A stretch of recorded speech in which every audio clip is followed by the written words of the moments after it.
Move to LAO. Thank you, Judy Hyman, LAO. Page 10 of the handout gives you an illustration of what has happened to some of these support services over the past few years. As you can see in the figure there, the amount of funding for the Student Success and Support Program, which at the time was called the Matriculation Program, supported the same sorts of things: assessment, placement, orientation, counseling, was halved in 2009-10 from about $100 million to about $50 million. It remained at that level for several years, and then funding was restored to 99, let's call it $100 million, in 2013-14. In the current year, the funding for those core services was doubled to about $200 million, plus $70 million was provided for the student equity plans. In the governor's proposal, the core services would again increase by $100 million, as would the student equity plan funds. So altogether, this would be nearly a tenfold increase for these programs over a 3-year period, or a 5-fold increase over the pre-recession level. As noted on page 11, these large, rapid increases are proving somewhat difficult for campuses to absorb. They have lead times for planning and hiring. And then in addition to timing, another challenge that they're facing is the inflexibility in how some of these funds can be used. As noted earlier, a substantial percentage of community college students need various support services. And the community colleges have relied on a number of categorical programs to serve them. And these programs tend to be relatively small, somewhat prescriptive in how they can be used. Figure on page 12 shows 7 of these programs, many of which provide similar services to similar types of students. These different programs don't always coordinate very closely with each other. And as you can see on page 13, in addition to multiple programs, there are multiple college and district planning requirements to address student success. So the multiple overlapping programs and plans really result in a fragmented and inefficient approach to student support and success, with slightly different reporting requirements for each slice. At the bottom of page 13, you can see some information on student success, specifically completion rates for community college students. And you can see that there are disparities in completion rates by race and ethnicity. But you can also see that there are even greater disparities by students' level of preparation, which really underscores the importance of English and math proficiency in student success.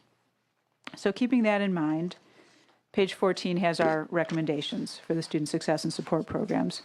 We think that the proposed funding could be more effective with a different approach that provides more flexibility to community colleges through a student support block grant program.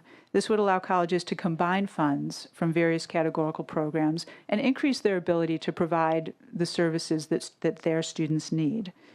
It would be more efficient. It would eliminate duplication in services and in program administration and accounting and data collection and reporting that currently they have to do for each of these separate categorical programs. You could establish overall objectives for the block grant, such as improving student outcomes for all students and addressing disparities in achievement and access among subgroup of students, paying particular attention to improving outcomes for students who arrive unprepared for college-level English and math. You could adopt an allocation formula for such a block grant that's based on enrollment, indicators of need for service, and perhaps also on campus's performance in meeting these program objectives. So with a block grant, we think that you could streamline planning and reporting requirements and make a much more efficient student support system.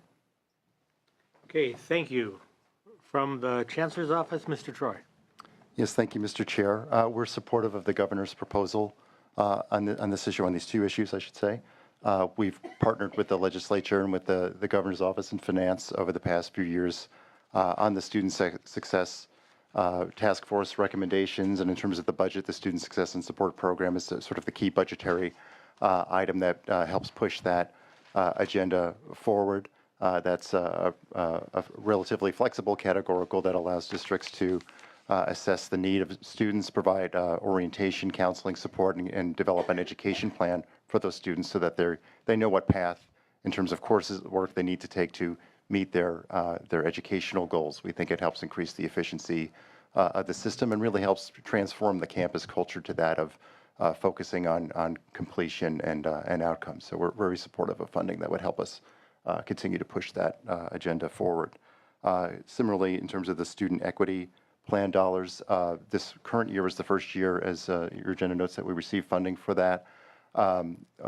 We think that this is provides campuses with some flexible dollars to conduct research and do into their own communities and figure out where the achievement gaps lie, the key achievement gaps lie in their communities, and so they can come up with approaches and programs tailored to those particular communities. What's true in San Diego may not be the same issue over at Feather River College. So providing these flexible funds allows district governing boards to truly identify the local needs and have some resources there. So we're supportive of an increase.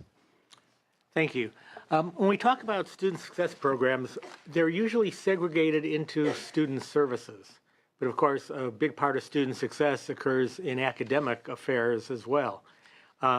Things like office hours for part-time faculty, hiring of more full-time faculty.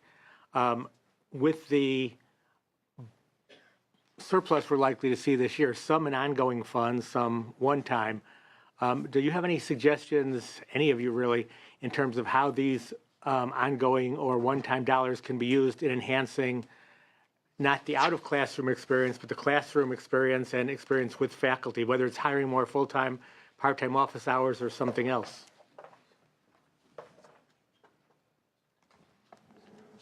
I'm anticipating finance to be tight-lipped on this until May revision, so I'll take the lead.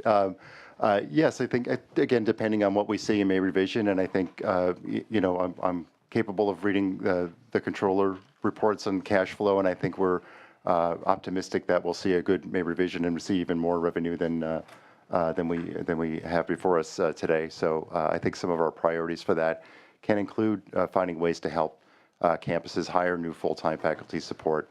As you probably know, AB 1725 back from 1988 set a goal, not a requirement, but a goal for that colleges provide 75% of their credit instruction from full-time faculty.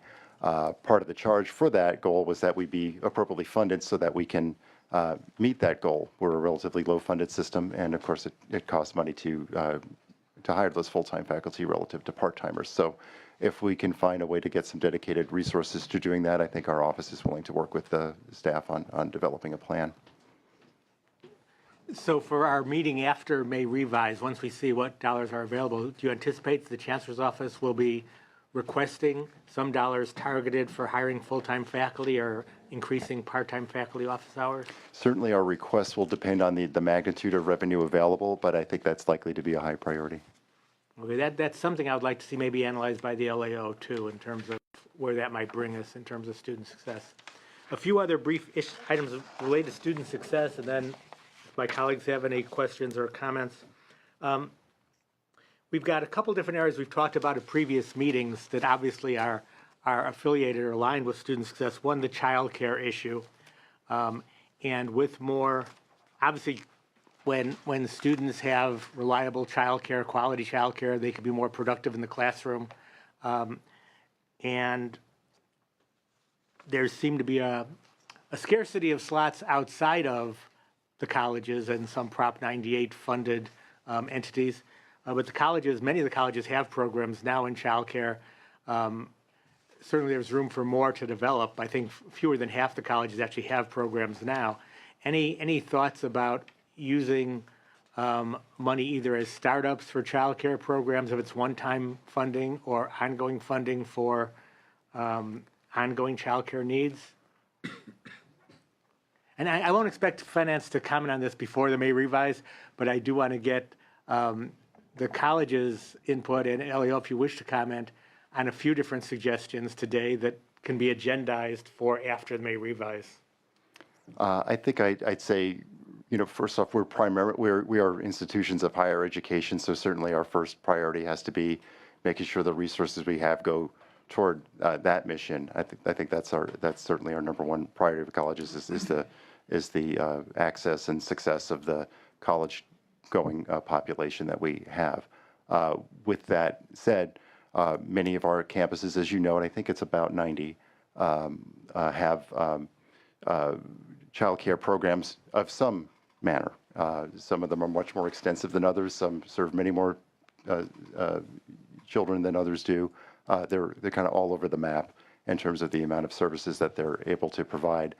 In many cases, they're set up to support the needs of low-income students who are on campus and have children, single parents, for example. It's very difficult for them to get to class and to study if they don't have a place to put their child during those classroom hours. So that's been the priority of a lot of the campus programs. Additionally, a lot of our campus programs serve as labs for students studying early childhood education so that they can get that lab experience they need to receive their permit so they can get a job in the private child care sector. And it seems there are two types of childcare, as you just mentioned, that do fit under meeting the educational needs of your students, one being the labs for students studying childcare and development, and the other being childcare placement for students who can then succeed because their kids are well taken care of, student parents. So that's what I'm really looking at and asking about, and maybe we can hear more about that after the May revise. Second issue, again, we've talked about before. Did you want to comment on that one? Well, I would just add that some of those support programs that are listed on page 12 do provide childcare as a way of eliminating barriers for community college students who have children and need coverage during courses. So some of the additional support that you're providing for student support services through the SSSP program, through the student equity plans, and if you were to make any adjustments to the other categorical programs or create a categorical block grant, would also provide money to support those services.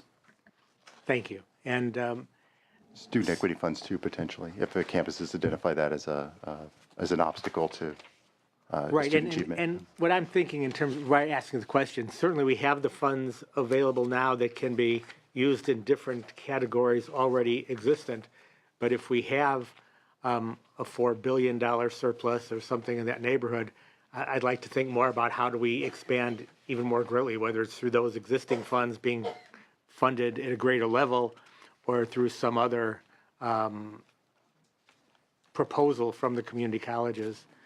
The second one we've talked about as well, and that has to do with, obviously, it's student success is supported, is actually one of the last charts by the LAO showed by students who are prepared for college or students who are remediated, and a lot of our remedial education is taking place now for students some students enrolled in community college courses, also admitted to universities like CSU, where remediation is being done on the CSU campus, and I've mentioned this before, but it's being done by community college faculty.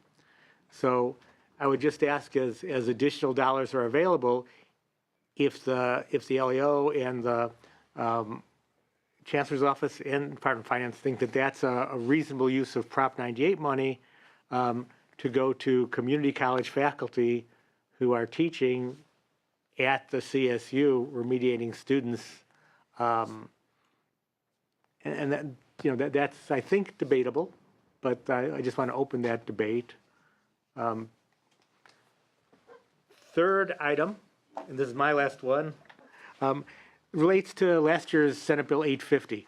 Senate Bill 850 allowed community colleges for the first time to offer a limited number of bachelor's degrees and set up a pilot program which allows up to 15 campuses, and I don't think 15 have been approved yet, but up to 15 to provide a bachelor's degree program. This year is kind of the start of that pilot, and there are certainly startup costs in any new program.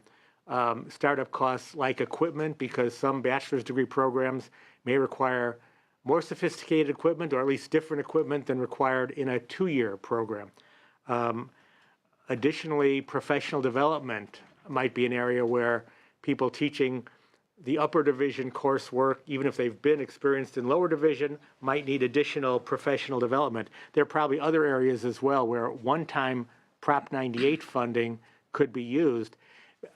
Purpose being, the legislature unanimously supported this bill last year, and I think the goal being to be able to prepare students. First of all, students will succeed, we could argue, at a much higher rate if they can do the last 2 years of a program at the same school where they know the faculty, they know their other students, they're close to home, they don't have to leave family or jobs, they can complete there. So my colleagues voted to support this 4-year program. It also is a program where there's a requirement built in, as you know, that each of the degrees will meet workforce needs in an area. So theoretically, at least, there will be jobs waiting for each and every student, or almost each and every student, who successfully completes one of these programs. And when we talk about student success, I mean, we've been defining student success as, in a lot of ways, but mainly as completion or graduation.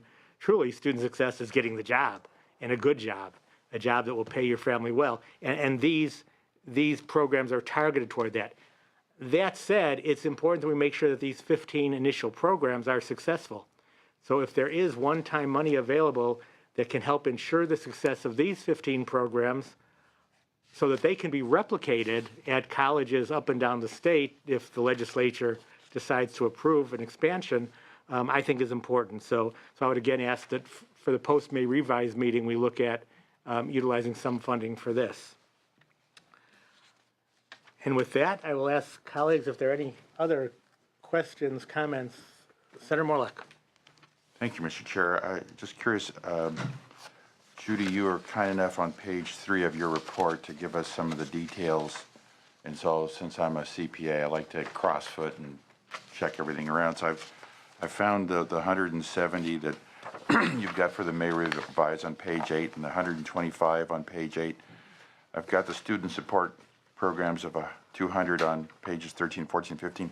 I can't find the adult education consortia of 500 million. Where would that be in this staff report that we've received? That issue wasn't agendized for today, so it's not included in your staff report. So when does it come to us, next week or 2 weeks?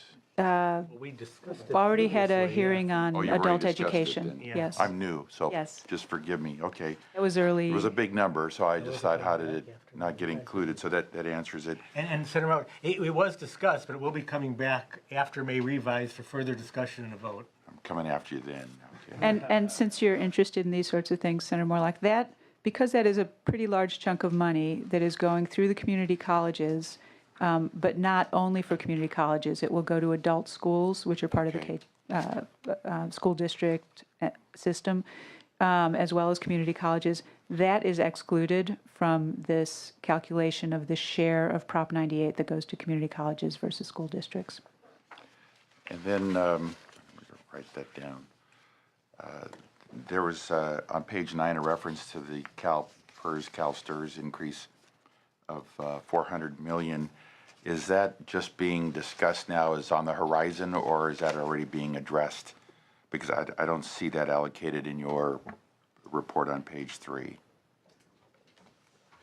So our governor's budget includes that 125 million operating expense increase, and that partly would pay for some of those employee benefit costs. Okay, so that's the additional apportionment increases on page 3 of, okay.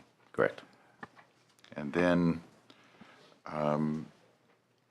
you have debt financing for all of your programs that the general fund pays, the debt service.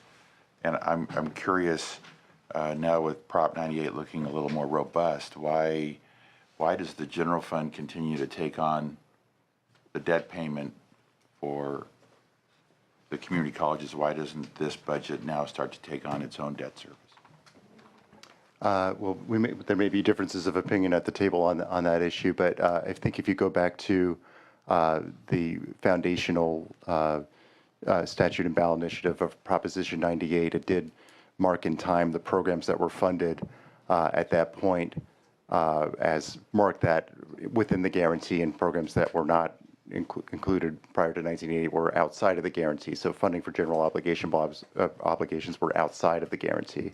So if you were to move funding for general obligations into the guarantee, I think we would argue, I'm sure our brethren at CDE would argue as well, too, that you would need to actually increase the guarantee to absorb those new costs. So it would be not a benefit to the state to absorb those costs into the guarantee. So that's just an opinion. I think it's a pretty well substantiated opinion. I can add that in the past, the legislature certainly does have some discretion to determine what is inside and outside of Proposition 98. The Constitution doesn't precisely define that. Statute has added some specificity, but the legislature has changed that statute from time to time. Typically, when something, when a big change is made, for example, childcare has at times been put under Prop 98 and then taken out. And when that is done, the guarantee has been rebenched to account for it. So that, perhaps there might be costs or savings to one side or the other in the future resulting from that change. But in the short term, it's evened out by rebenching. That's been the case. Yeah, so since I'm new here, I'm seeing, two pots of money that the state oversees, general fund, Prop 98, and 98's growing, and the general fund is getting squeezed because, you're looking at $400 million for CalPERS, CalSTRS. The general fund's going to have the same issue, and the governor wants to deal with retiree medical, which it should be doing in your budget as well.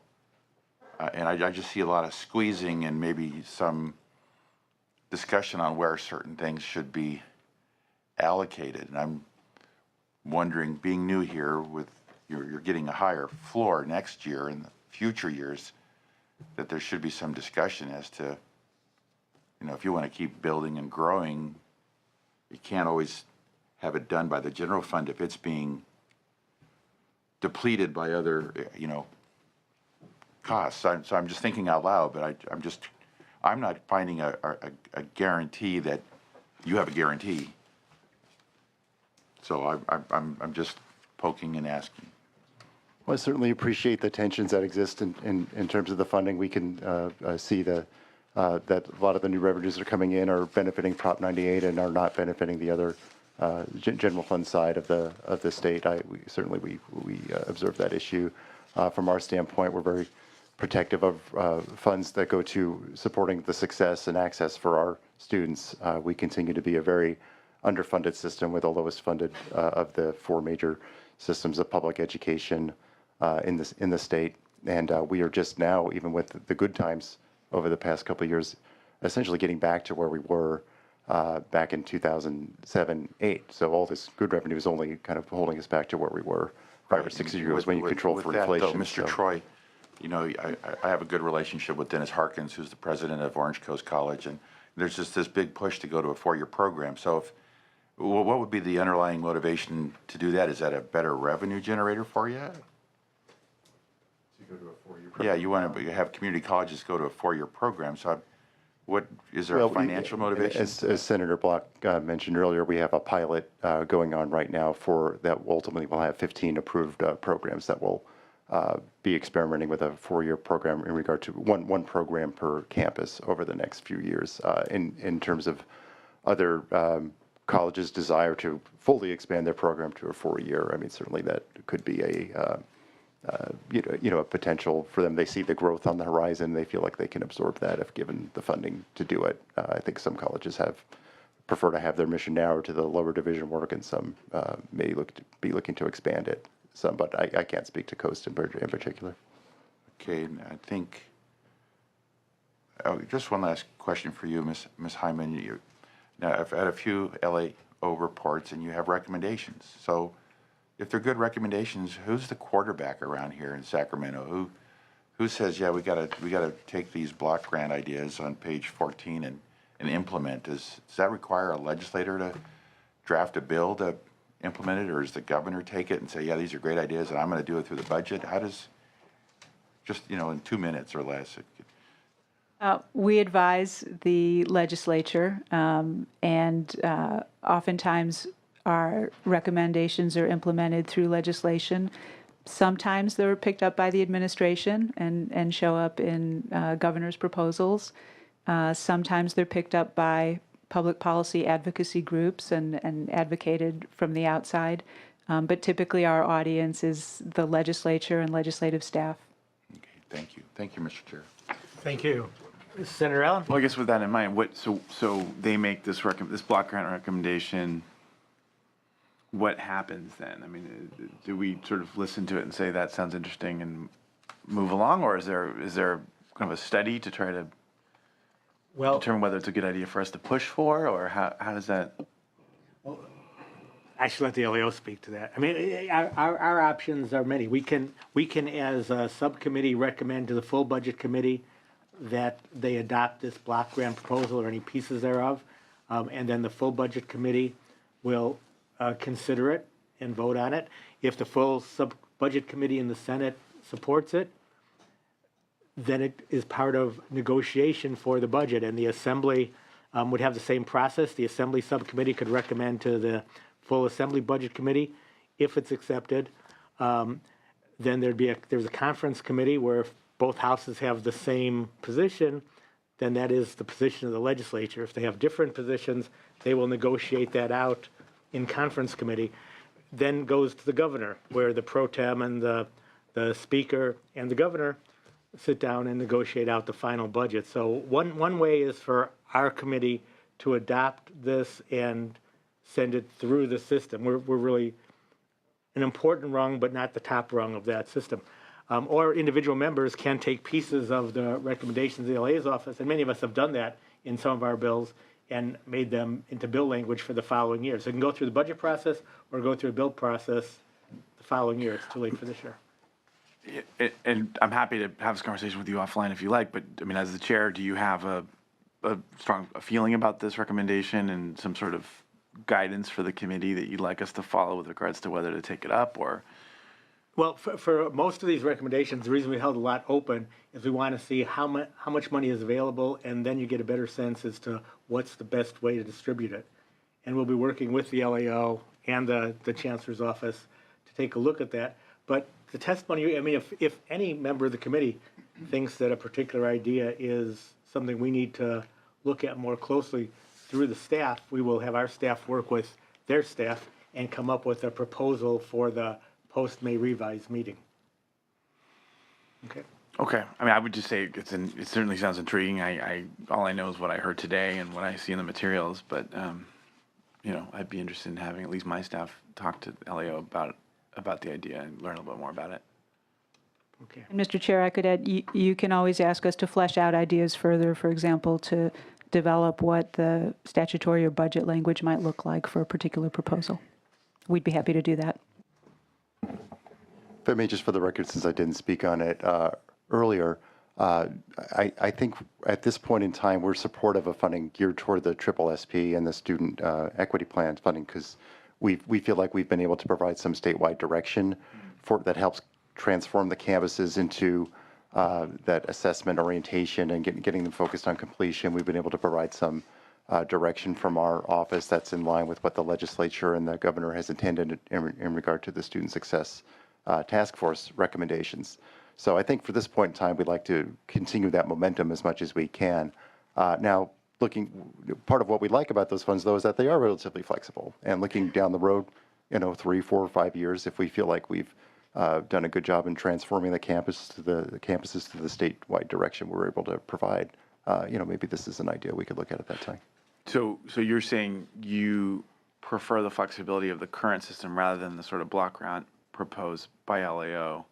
Yeah, I think we have there is reasonable flexibility within the two items on the agenda here: the student success and support program and the student equity plans. The LAO is going another big step forward in terms of flexibility by throwing those and many other programs into a very broad block grant proposal. And my point at this time is that I think that we have felt like we've made some momentum on these two programs in particular, and that we would like to keep that momentum. And if we lose them in a broader block grant, we lose some momentum there. Interesting. Yeah. And we haven't really discussed the politics involved in the different topics we've been discussing, but one thing to consider, and we can talk about this over the next couple of weeks as we move toward May revise.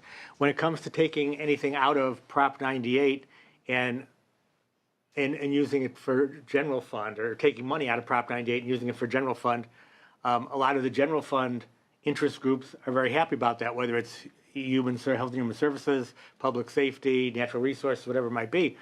But or four-year universities like CSU and UC, but the community colleges and the K-12 schools and their powerful constituent groups are very careful to guard the Prop 98 money. Same thing goes with moving to block grants from this. You will hear from a lot of, and doesn't mean it's not a good idea, but if we go to a block grant, there'll be a number of groups that are represented in the governor's allocation right now, specifically allocated funding, who will say, well, we're not going to get any money if you do a block grant because boards in my area don't care about these programs for these kinds of kids, so a block grant's a bad idea. I'm not saying it is a bad idea, but I'm saying we'll get a lot of that. So these are tough decisions to make, and I'm glad you raised the issue. It's something we're going to be dealing with over the next few weeks. And it's something that, frankly, if we were at the place we were a couple years ago, where there wasn't a large surplus looming, in fact, maybe a deficit, we'd be dealing with now and during the course of these meetings. But because we don't know what the surplus is going to be yet, but we know there will be one, we're putting off a lot of these final discussions. That makes sense. That makes sense. Yeah, if I make just one broad point as we talk about the tension between Prop 98 and other general fund programs that I think many of us are also interested in supporting, is just a reminder that community colleges and K-14 education is an anti-poverty program. As Ms. Hyman went over some of the demographics that our system faces, we're open admission, we're low fee, no fee for many students. They receive fee waivers. More than half of our students receive fee waivers. So, we provide free quality education to students, and that is for many their ticket out of poverty.